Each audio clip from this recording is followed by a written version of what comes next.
quando eu comecei a perceber que o hebraico era muito da ação e não da especulação, né? Muito prático, né? E menos filosófico no sentido da especulação propriamente dita, aí uma palavra que eu comecei a garimpar foi a palavra amor, né? É claro que no grego a gente tem uma série de palavras, né? Uhum.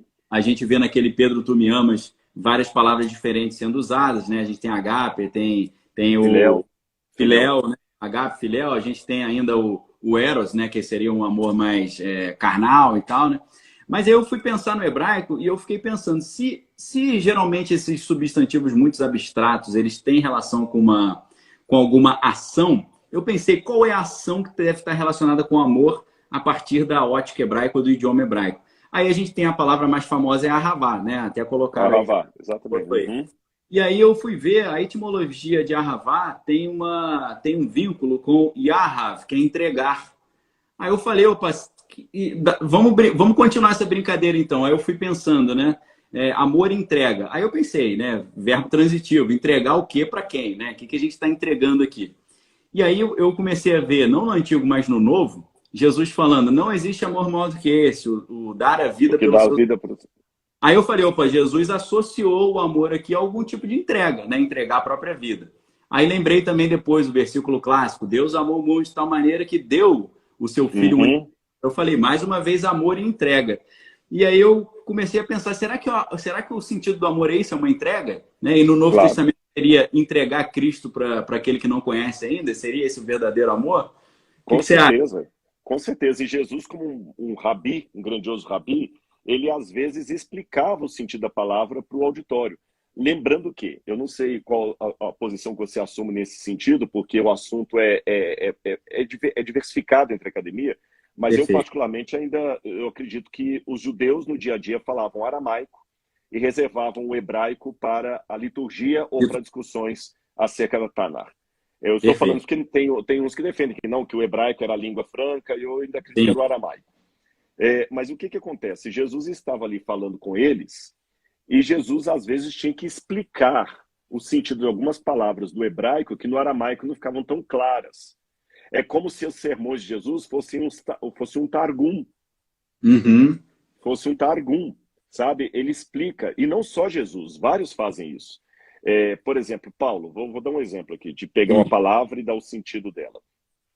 Paulo, quando ele fala do Cristo, ele fala o seguinte, que Jesus era o princípio da criação de Deus, ele era o cabeça para em todas as coisas ter a primazia, né?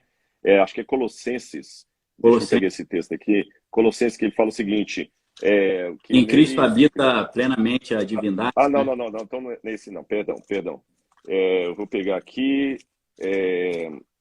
Paulo fala o seguinte, ele nos tirou do império das trevas e nos Uhum. transportou para o reino do Filho do seu amor, no qual Uhum. temos a redenção dos nossos pecados. Ele, Cristo, é aqui, achei, Colossenses mesmo, Colossenses capítulo 1, Ah, versículo 13. Ele nos tirou do império das trevas e o transportou para o reino do seu Filho amado, em quem temos a redenção e a remissão para os nossos pecados. Aí Paulo começa a falar, ele é a imagem do Deus invisível, o primogênito de toda a criação, pois nele foram criadas todas as coisas, no céu, sobre a terra, as visíveis e as invisíveis, sejam tronos, sejam soberanias, principados ou potestades. Tudo foi criado por meio dele e para ele. Ele é antes de todas as coisas. Nele tudo subsiste. Ele é a cabeça do corpo que é a igreja. Ele é o princípio, o primogênito dentre os mortos, para ter primazia em todas as coisas. Quando a gente lê esse texto assim rapidamente, parece que Paulo está negando a divindade de Cristo, que fala que ele é o princípio de é. toda o primogênito de toda a criação. Então ele é o primeiro Sim. criado, mas Parece não. o argumento dos testemunhos de Jeová, ele Testemunho usa de isso. Jeová, exatamente, o arianismo, né? Não o Sim, arianismo de Hitler, eu digo o arianismo sim. lá de Niceia. Né, o herege.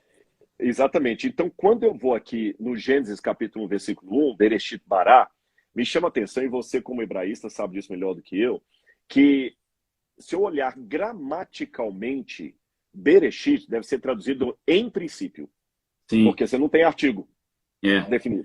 com Não certeza. está, não está Bareshit. Se É. tivesse Bareshit, aí Uhum. tudo bem, você entendeu que está articulado, então, né? Ou Perfeito. Hareshit, mas não, está Bereshit. Então, em princípio.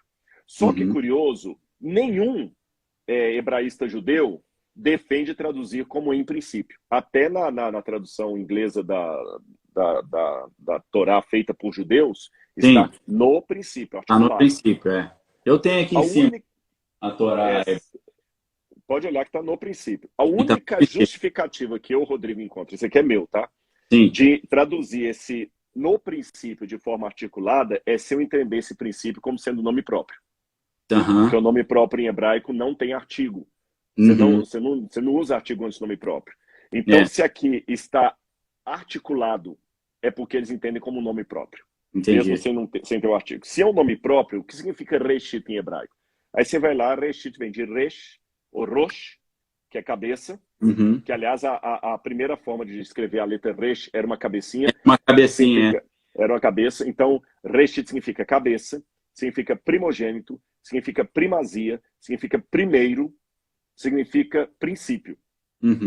Aí agora eu volto para o texto de Paulo.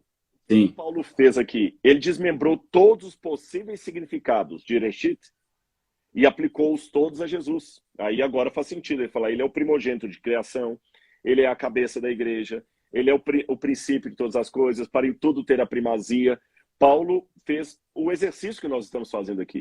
Ele pegou o hebraico, abriu o leque, personificou, não personalizou, personificou o reshit. Né? Ou seja, numa pessoa chamada Reshit, criou Deus os céus e a terra. Através de alguém chamado Reshit, criou Deus os céus e a terra. Aí vem João, tudo para mim aqui usado pelo Espírito Santo, eles não tiveram reunião de pauta. João complementa. No princípio era o verbo. Ele era o princípio. Tá certo? Então, ou seja, esse exercício que nós estamos fazendo aqui, nós não estamos inventando a roda. Paulo já fazia isso lá atrás. Isso é um midrash, se eu posso usar essa comparação. Não, eu fico assim, eu acho engraçado, né? Você chega na academia, você propõe algumas interpretações e eles falam assim, né? Os mais liberais, né? Os mais céticos, eles falam, essa sua interpretação ela foi muito criativa, né? Eles falam criativa, parece bonito, mas na verdade é uma crítica, dizendo que você está inventando coisa e está assim viajando na maionese. Uma interpretação criativa é uma viagem na maionese, né? Aí eu falo, essa interpretação que você está reputando como criativa, eu estou extraindo diretamente do livro de Hebreus. Então, o autor de Hebreus quem interpretou criativamente, não fui eu. Direcione a sua crítica para a origem da ideia. Porque me criticar é fácil. Agora, criticar o autor de Hebreus, né, um livro canônico, aí já é outra história. Você vai ter que argumentar muito melhor do que uma crítica a mim.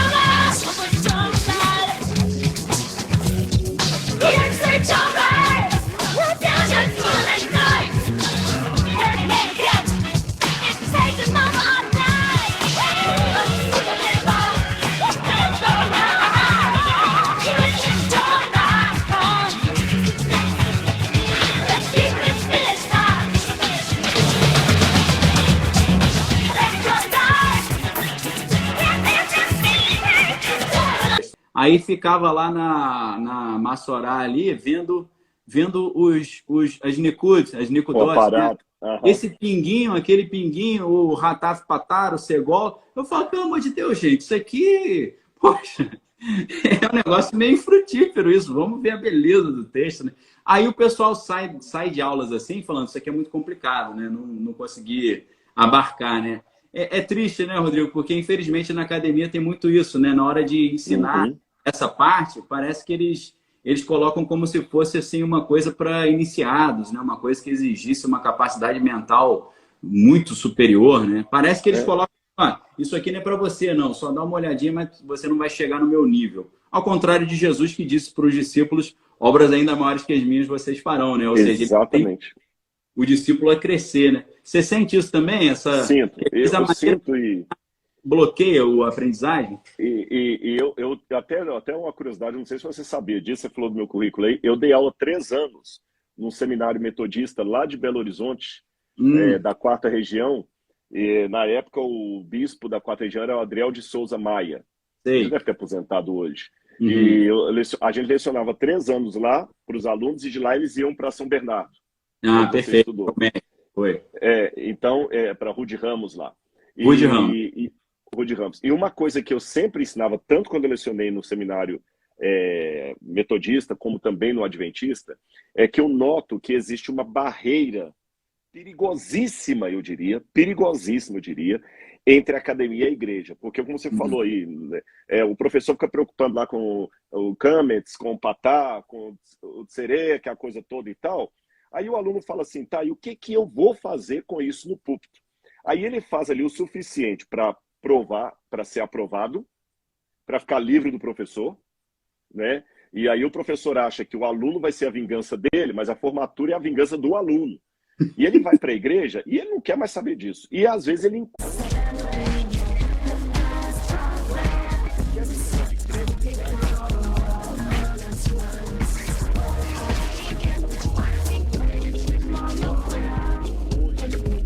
Exato.